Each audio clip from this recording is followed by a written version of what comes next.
नमस्कार किसान साथियों, ये जो आप प्लॉट देख रहे हैं आलू का, ये 4 एकड़ का प्लॉट है आलू का। और जो फिलहाल की जो कंडीशन चल रही है जिसमें कि ज़्यादातर खेतों में लेट ब्लाइट जो है आ चुकी है किसान साथियों। लेकिन मैं आपको जो खेत दिखा रहा हूँ, ये खेत फिलहाल की कंडीशन में पूरी तरह से पूरा खेत स्वस्थ बना हुआ है एकदम अच्छे से। कोई भी कैसी भी शिकायत खेत में अभी तक नहीं देखने को मिली है। और एक अच्छी बात बताना चाहूँगा आपको मैं, इसमें जो नई पत्तियाँ हैं, जो नए पौधे हैं, उनमें से नई पत्तियों का विकास बहुत अच्छे से हो रहा है किसान साथियों, जो कि एक निशानी है पौधे की अच्छी स्वस्थ होने की। ग्रोथ पौधा जो है अपनी पूरी अच्छे से कर रहा है किसान साथियों। ये आप देख सकते हैं, छोटी छोटी पत्तियाँ जो हैं आपको दिखाई दे रही होंगी। तो ये बहुत अच्छा खेत इनका अभी चल रहा है भाई साहब का। काफ़ी खेतों में ज़्यादातर शिकायत आ चुकी है लेट ब्लाइट की या झुलसा रोग की। इनके खेत में अभी तक कोई कैसा भी शिकायत वाली बात नहीं देखी गई है। अब क्या कारण रहे हैं ऐसे, मैंने कुछ जानकारी जुटाई इनसे किसान साथियों, और पता किया कि इन्होंने क्या कुछ ऐसा अलग किया जो और किसान भाइयों ने नहीं किया, जिसकी वजह से जो लेट ब्लाइट है उनके खेतों में आ चुकी है और इन खेत में अभी तक नहीं देखी गई है बिल्कुल भी। ये पूरा खेत आप देख सकते हैं बहुत अच्छे से ग्रोथ कर रहा है। अभी तक इस खेत की अगर मैं बात करूँ तो 3 इसमें मात्र स्प्रे हुई हैं खेत में। पहली स्प्रे की जो दवा है वो आपको बताऊंगा मैं, तो बने रहना इस वीडियो में अंत तक। अगर अभी तक आपने अपना डॉक्टर एग्रीकल्चर यूट्यूब चैनल को सब्सक्राइब नहीं किया है तो जरूर करें, और वीडियो को ज़्यादा से ज़्यादा लाइक कमेंट एंड शेयर करना किसान साथियों। तो अब वीडियो को शुरू करते हैं।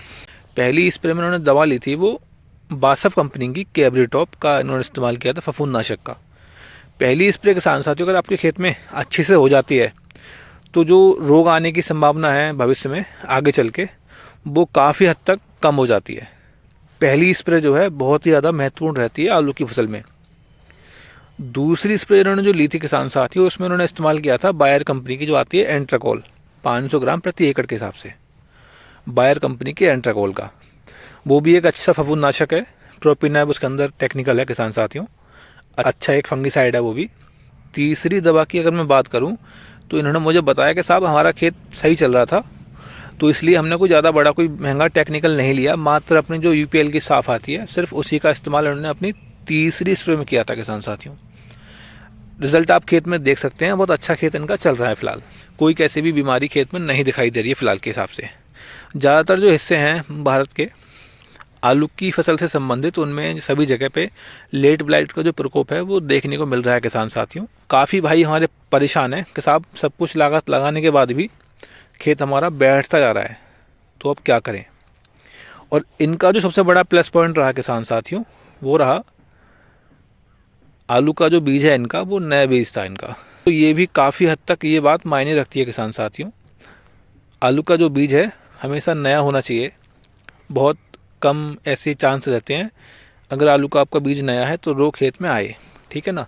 जो पुराने बीज हैं आलू के, उनमें ही शिकायत देखने को मिलती है आलू की फसल में। मैं बात करूं किसान साथियों, जिन किसान भाइयों के खेत में लेट ब्लाइट के जो सिम्टम्स है वो आ गए हैं, लेट ब्लाइट उनको दिखाई देने लगी है, जैसे कि पत्ते जले जले से दिखाई दे रहे हैं, काले काले रंग के धब्बे पत्तों पे दिखाई दे रहे हैं, तो उन्हें क्या करना चाहिए किसान साथियों। अगर समय रहते आपने दवा का इस्तेमाल कर लिया तो अच्छी बात है, जो रोग है वो कंट्रोल में हो सकता है किसान साथियों। अन्यथा आप चूके अगर, तो फिर भारी नुकसान आपको देखना पड़ेगा फसल से अपनी। इसके लिए किसान साथियों आपको कॉपर बेस्ड जो फंगिसाइड हैं अपने, इसमें कॉपर ऑक्सी क्लोराइड जो टेक्निकल है अपना, वो अवेलेबल होना चाहिए किसान साथियों। कॉपर बेस्ड टेक्निकल जो है वो आपको लेने हैं, जैसे कि धानको कंपनी की कोनिका आती है, उसके अंदर काजुकामाइसिन प्लस कॉपर ऑक्सी क्लोराइड है। टाटा कंपनी का ब्लिटॉक्स नाम से दवा आती है, इसके अंदर कॉपर ऑक्सी क्लोराइड ही है। तो ये दवा बहुत अच्छे से काम करेगी लेट ब्लाइट को कंट्रोल करने में किसान साथियों। साथ में कोई टॉनिक ना लें। टॉनिक अगर आप साथ में ऐड करेंगे तो फफूंदनाशक के साथ में टॉनिक ऐड करने पर जो फफूंदनाशक का जो रिजल्ट मिलेगा आपको वो कम मिलेगा किसान साथियों, ठीक है ना। उसका इस्तेमाल आप ना करें बिल्कुल भी कैसा भी। और दूसरी बात, ज़रूरी बात, खेत की जो सिंचाई है बहुत हल्की हल्की खेत की सिंचाई करें और समय पे खेत की सिंचाई करते रहें। कुछ कारण ये भी रहते हैं कि जो ऊपर से पाला पड़ रहा है, तुषार पड़ रहा है किसान साथियों, इस समय पे जो ठंडी ठंडी हवाएं चल रही हैं वो भी फसल को नुकसान इस टाइम पे पहुंचाएंगी। तो उसको रोकने के लिए नीचे से अगर हम पानी लगाते हैं खेत में, वो काफ़ी हद तक खेत को सुरक्षित रखता है पानी। तो पानी भी एक अहम भूमिका इस समय निभाएगा आलू की फसल में। फिलहाल की जो कंडीशन है किसान साथियों, पूरी लागत लगने के बाद फसल यहाँ तक आई है किसान भाइयों की। अगर ऐसे मौके पे चूक हो जाए तो भारी नुकसान किसान भाई को देखना पड़ेगा फसल से।